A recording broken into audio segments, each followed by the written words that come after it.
Happiness networks broadcast human achievements because they inspire joy. Part 1. Director Aura stood in the observation chamber, her crystalline body refracting the soft blue light that filled the Galactic Happiness Measurement Bureau.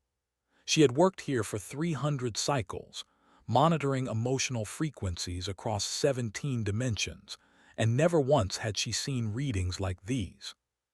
"Show me the source again," she said to her assistant, a floating sphere of consciousness named. The display shifted, zooming through layers of dimensional space until it focused on a small spiral galaxy in Sector 7G. There, orbiting an unremarkable yellow star, was a blue and green planet. The joy frequency readings pulsing from that world were off every chart the Bureau had ever calibrated. "That's impossible," Aura whispered. "That world isn't even on the contact list. They're pre-warp, pre-unified. They shouldn't be able to generate readings this strong." Bobbed in agreement, his surface rippling with confusion. "The inhabitants call themselves humans. They broadcast primitive radio and digital signals into space. We've been monitoring them passively for the last 50 of their years, but something changed 3 months ago." "What changed?" "They landed 2 of their kind on their moon and brought them back safely. The readings during that event created ripples we detected in 4 adjacent dimensions." Aura felt a pulse of curiosity run through her structure. She had dedicated her existence to understanding joy, that most elusive and powerful of emotions. Joy could heal civilizations torn by war. It could inspire scientific breakthroughs. It could pull entire species back from the edge of extinction. And here was a primitive world, barely out of its own atmosphere, producing joy frequencies that rivaled ancient empires. "I want a full analysis team," she ordered. 7 researchers, no more. Keep this quiet until we understand what we're dealing with." Over the next several weeks, the team collected and studied everything they could find about humanity. They watched the humans' broadcasts, translated their languages, and analyzed their cultural outputs. What they discovered all conventional understanding. Humans were fragile. They lived for barely 100 of their years. They were confined to one planet, vulnerable to disease, natural disasters, and their own tendency toward violence. By every logical measure, they should have been a species defined by fear and despair. Instead, they sang. Researcher Quinn, a being of living mathematics, presented his findings to Aura with obvious bewilderment. "Director, I've analyzed 10,000 hours of their cultural broadcasts. Music, stories, visual art, poetry. The patterns are consistent across all their cultures and time periods. They create beauty in response to suffering." "Explain," Aura said. "They have a saying, 'We laugh so we don't cry.' When faced with tragedy, many of their greatest artists create works of profound joy and hope. When their nations go to war, their musicians compose songs of peace. When they lose loved ones, they celebrate the lives that were lived. It's as if their capacity for joy grows stronger in proportion to their adversity." Another researcher, whose species had evolved past physical form eons ago, added her observations. "I've studied their interpersonal relationships. They form deep emotional bonds despite knowing these bonds will inevitably end in loss. They invest enormous energy in raising offspring who will leave them. They create art that will outlive them. They plant trees whose shade they'll never sit under. Director, they find meaning in impermanence." Aura absorbed this information, cross-referencing it with everything the Bureau knew about joy across the known dimensions. Species that had achieved immortality often struggled with purpose. Civilizations that had eliminated all suffering frequently found existence bland and meaningless. The great paradox of consciousness was that beings needed something to strive against, something to overcome, to feel truly alive. Humans had never eliminated their struggles. They couldn't, but they had learned to dance with them. Director interrupted, his surface flashing urgently. "You need to see this." The display shifted to show a current human broadcast. It was what they called a sporting event, specifically something called the Olympics. Thousands of humans had gathered in a massive stadium, and billions more were watching through their primitive visual transmission systems. On the screen, a young human woman stood at the starting line of a race. The analysis overlay showed her biological readings. She had been injured recently, her leg still healing. She shouldn't have been competing at all. The race began.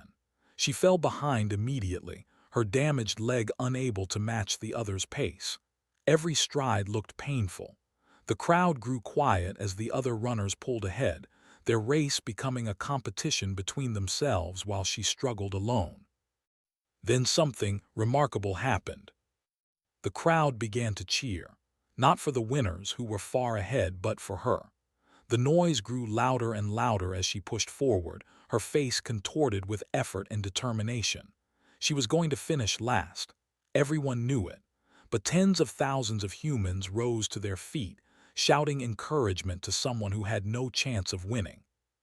She crossed the finish line nearly a minute after the others. Tears streamed down her face, but she was smiling.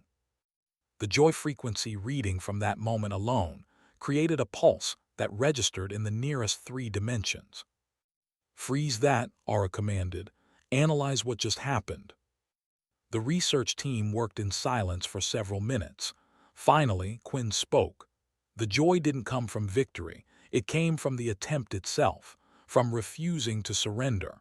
The other humans celebrated her for trying, not for winning. "They find joy in the struggle," added softly.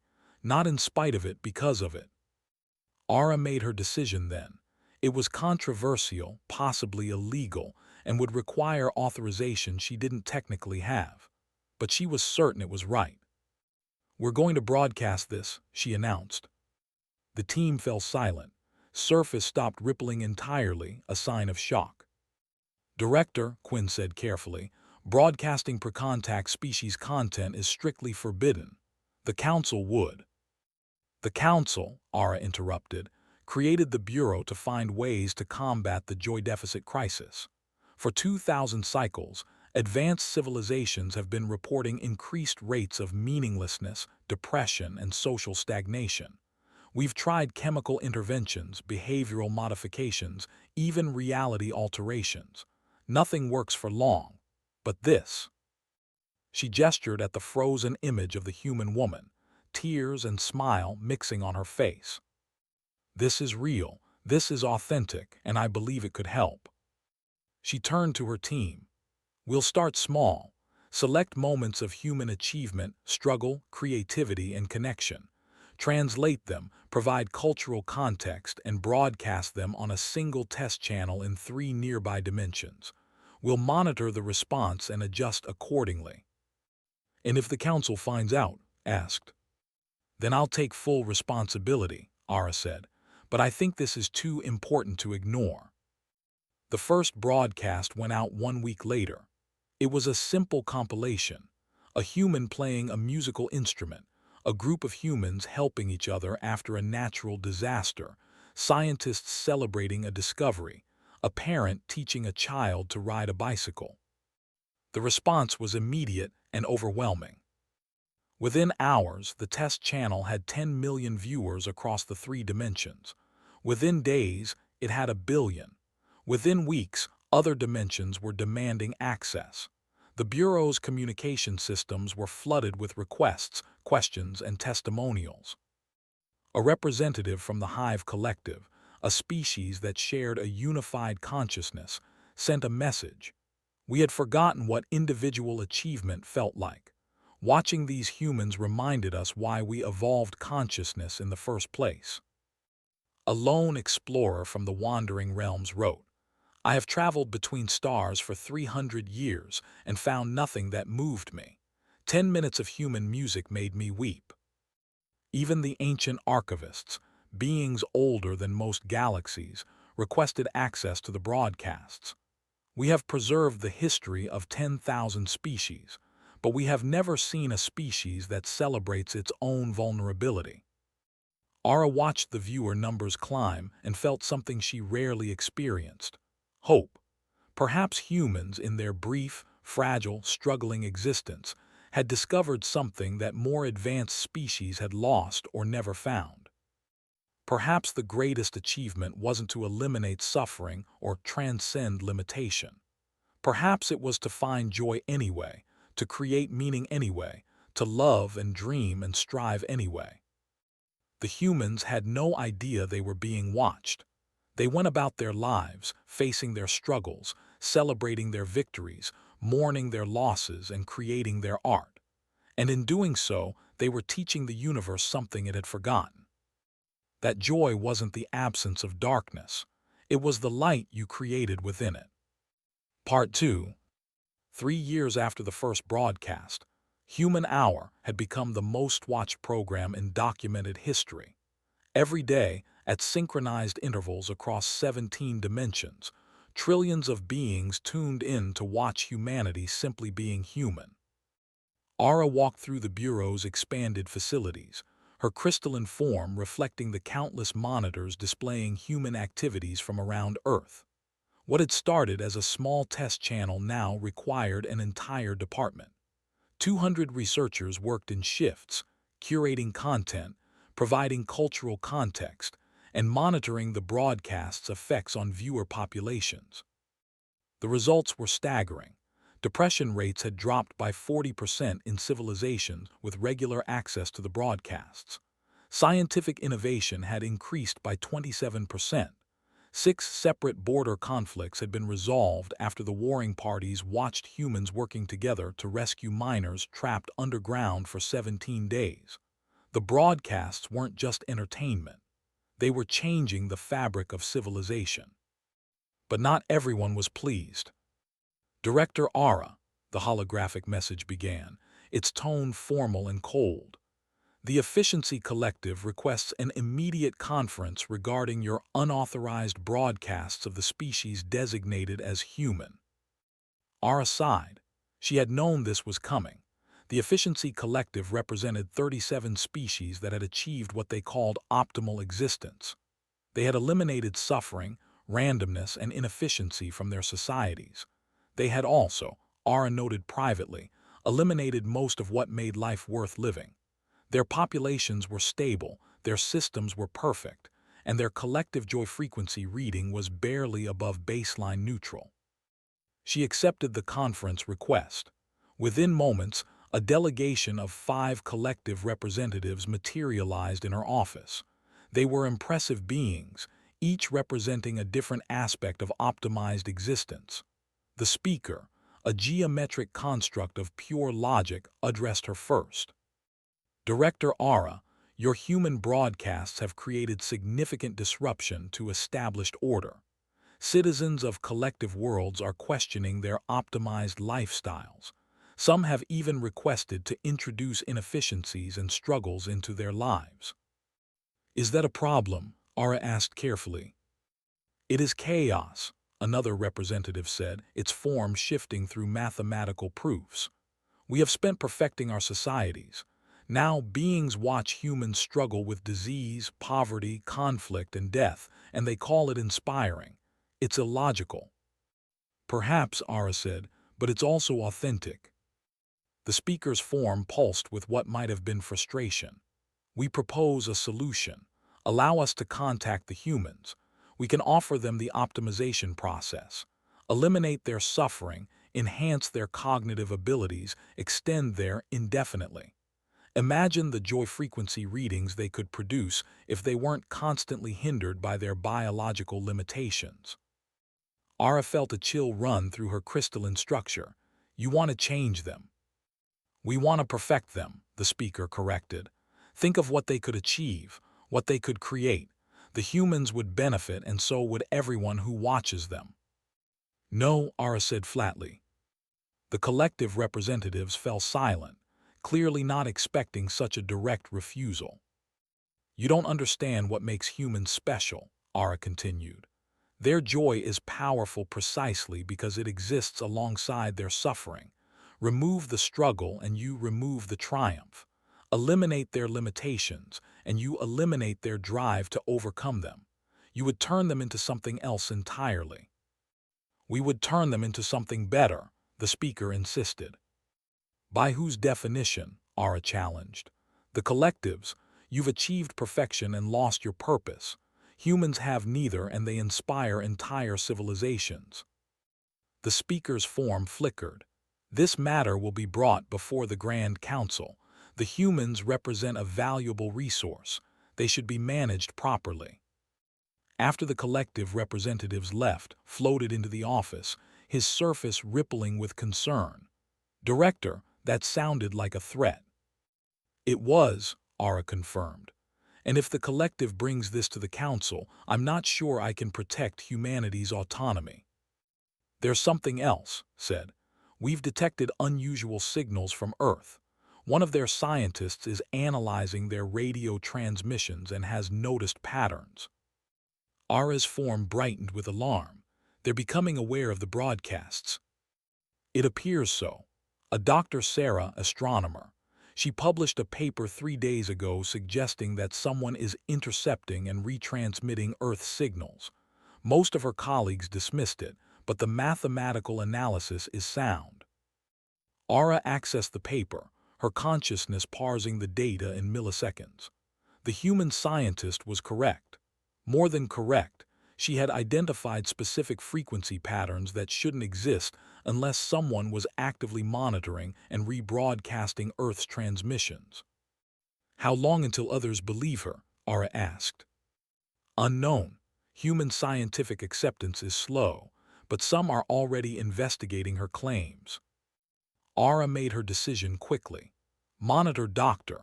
If the humans are going to find out anyway, better they hear it from someone who understands what's at stake.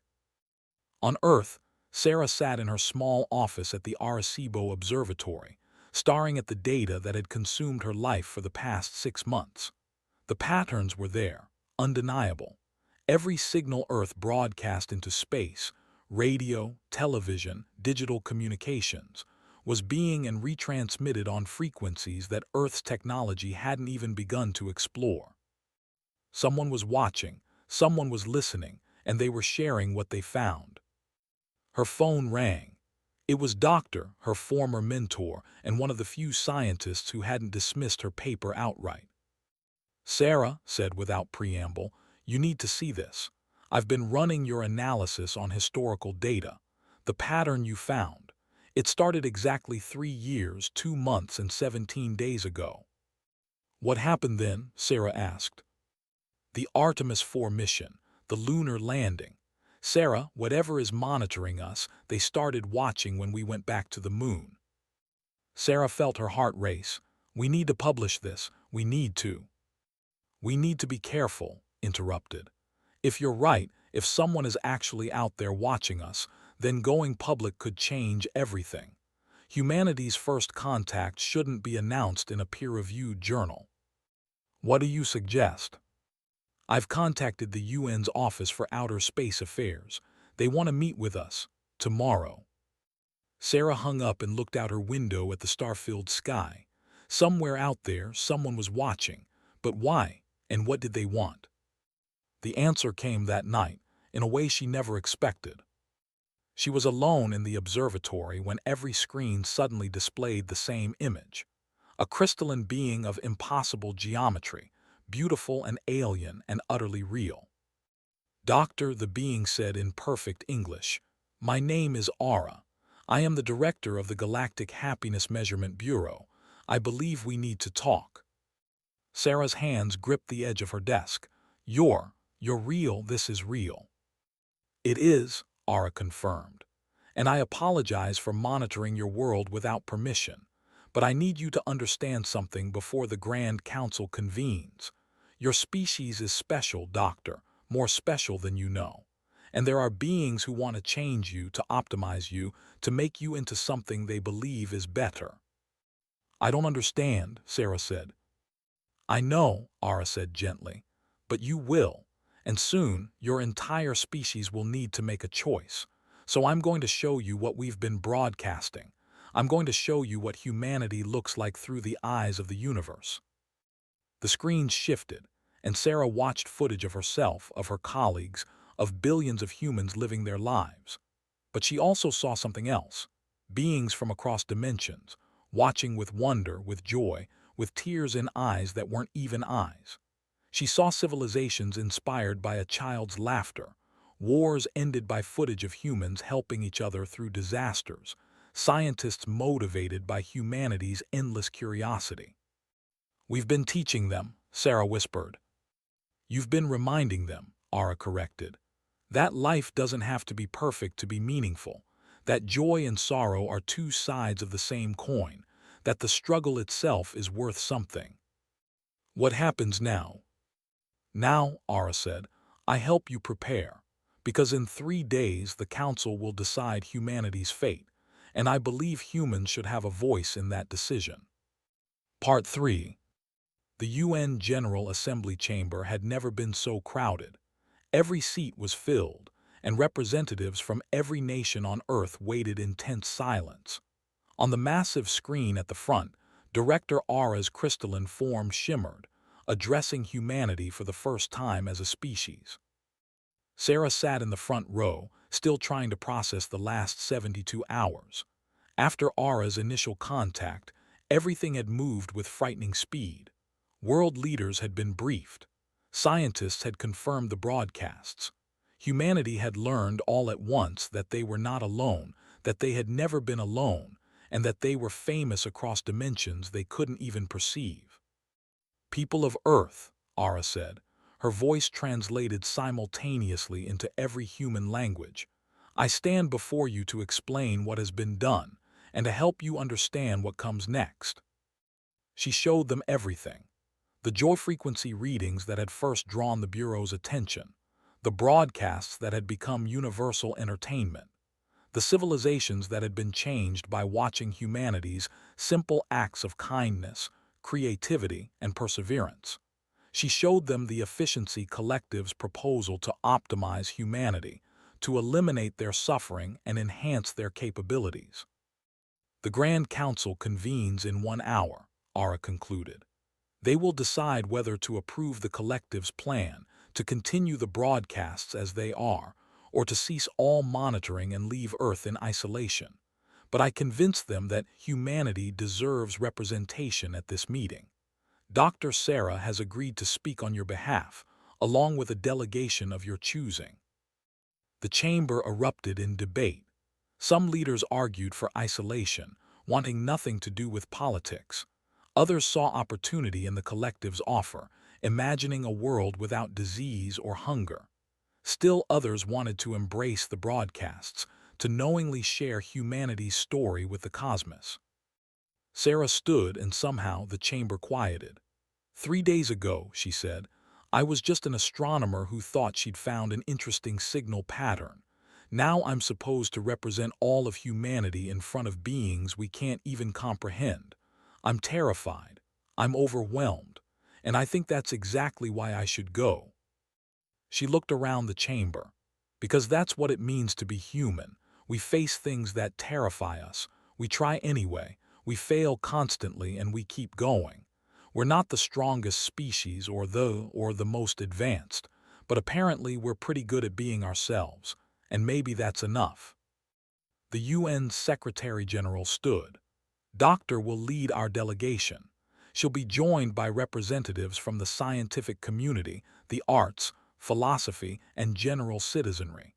We'll show the Council what humanity looks like when we speak for ourselves." 1 hour later, Sarah found herself in a space that shouldn't exist, the Council chamber, a place that existed in all dimensions simultaneously. Around her were beings that description. Some were physical, some were energy, some were mathematical concepts given consciousness. The delegation stood on a platform that Ara had assured them was safe, though it appeared to float in an infinite void filled with swirling galaxies. The Council Arbiter, a being older than most stars, addressed them. "Humans of Earth, you have been observed without your knowledge or consent. This monitoring has had significant effects on civilization. We must now decide how to proceed." The Efficiency Collective speaker presented first. "The solution is obvious. Humans produce remarkable joy frequencies despite suffering from biological limitations, cognitive biases, and brief." Optimize them, and they could produce even greater effects while living better lives themselves. This benefits everyone.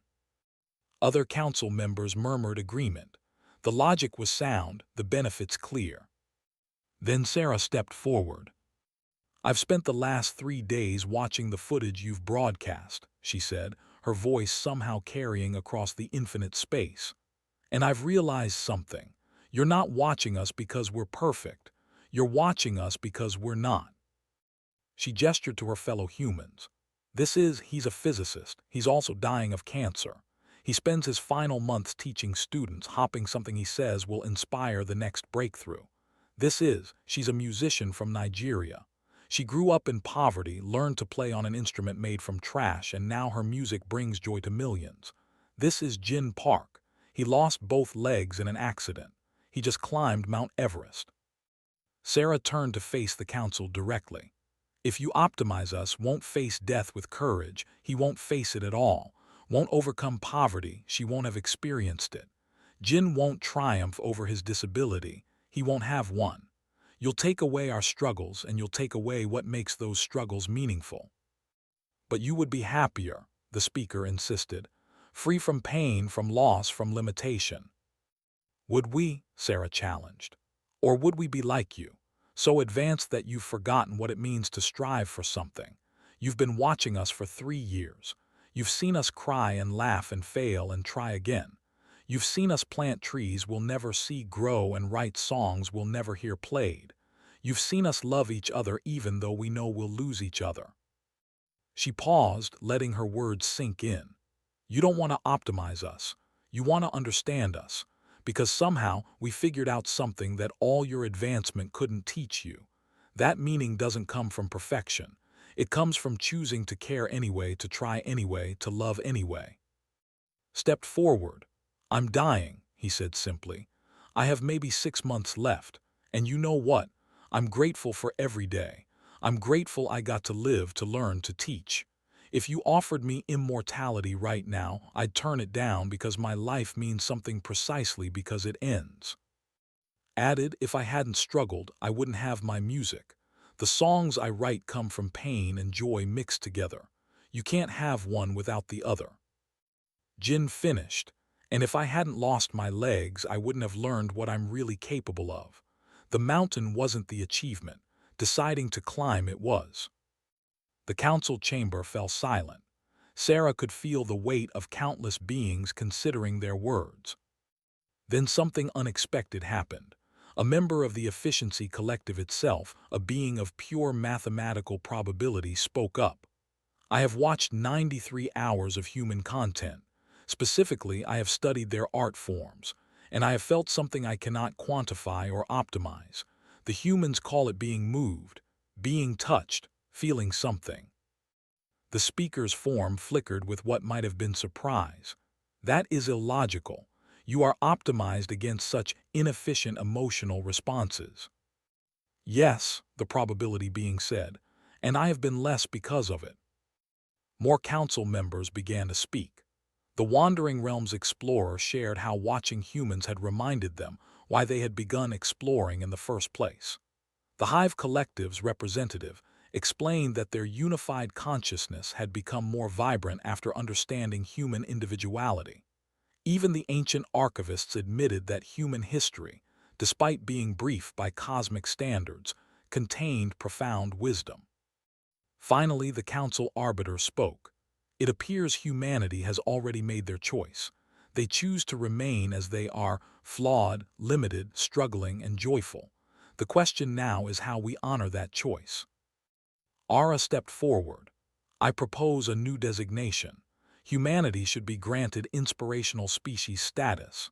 This comes with full protection from interference or contact unless humanity initiates it.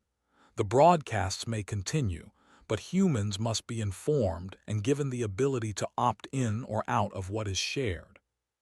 "And if humans choose to share their lives willingly?" the arbiter asked. Sarah smiled.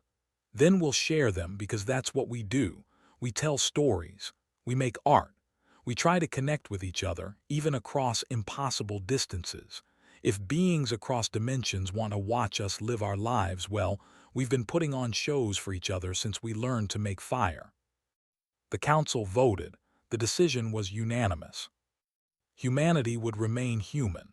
The broadcasts would continue, but openly. Earth would be given protected status, free to develop at their own pace, free to join the galactic community when they were ready. And the happiness networks would keep sharing human moments with the universe, now with humanity's permission and participation. 6 months later, Sarah stood in the new UN Office for Relations. Through the window, she could see the city going about its daily business. Nothing had really changed, and yet everything had. Humans now knew they had an audience, that every act of kindness or creativity or courage might ripple across dimensions. Some people performed for the cameras they knew were watching, but most people just kept being themselves. Because that was the secret humanity had taught the universe. You didn't need to be perfect to matter. You didn't need to be immortal to leave a legacy. You didn't need to be without fear to be brave. You just needed to try, to care, to love, to create. You just needed to be human. Sarah's console chimed. It was a message from Aura. Doctor, thought you'd like to know. The Efficiency Collective just broadcast their first non-optimized art piece in 2,000 years. They say humans inspired them to try being inefficient again. Also, yesterday's broadcast of your nephew's elementary school play had 50 billion viewers across 8 dimensions. Apparently, their performance of The Tortoise and the Hare sparked a diplomatic breakthrough between two species that have been in conflict for 3 centuries. Sarah laughed and sent a message to her brother. Tell Alex his school play ended a war. Also, he should probably work on his stage presence. She looked back out the window at the planet that had become the universe's unexpected teacher. Humanity would keep struggling, keep striving, keep finding joy in the midst of imperfection. And now they knew that somewhere out there, trillions of beings were watching not despite humanity's flaws, but because of them. Because humans had proven something the universe needed to remember, that the light we create matters most when we kindle it in the darkness. That joy means something when you have to choose it over despair. That love is brave precisely because loss is inevitable. Humanity had taught the cosmos that being perfectly imperfect wasn't a flaw to be fixed. It was a gift to be celebrated. And the universe was grateful.